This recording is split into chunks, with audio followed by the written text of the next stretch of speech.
Hey guys, so today in class I was learning about the dividing of exponents. So I just wanted to teach you guys that.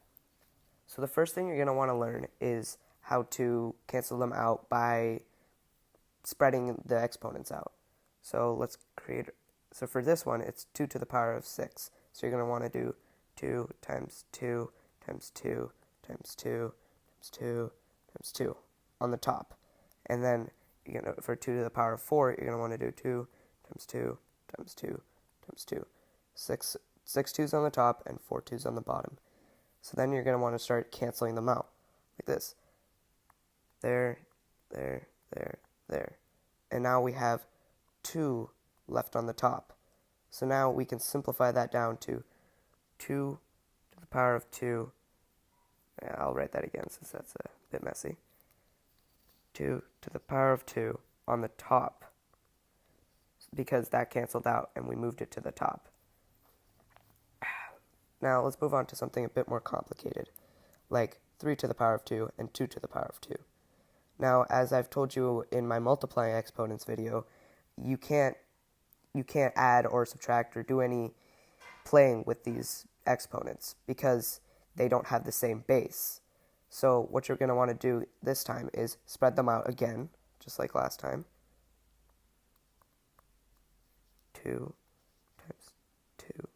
So now that you have this, let's just multiply them together. 4, 9. 9 over 4. Now you can keep on simplifying that down to a decimal if you really feel like it, but that would come out to 2 to the 1/4. Now let's do something a little more complicated where you have a base, an exponent, and a variable. So here we can do this. 2 over 2 we know can just be canceled immediately, so that we don't, because that's something we don't need to do anything with. See, it's just, if we pull away x to the 6th and x to the 4th, we have 2 over 2, which we know in normal math you can just cross out, and that's also 1 over 1. So you can simplify that down to 1 over 1. So now you just have x to the 6th divided by x to the 4th. Now you can simplify this down just the way we did 2 to the 6th and 2 to the 4th.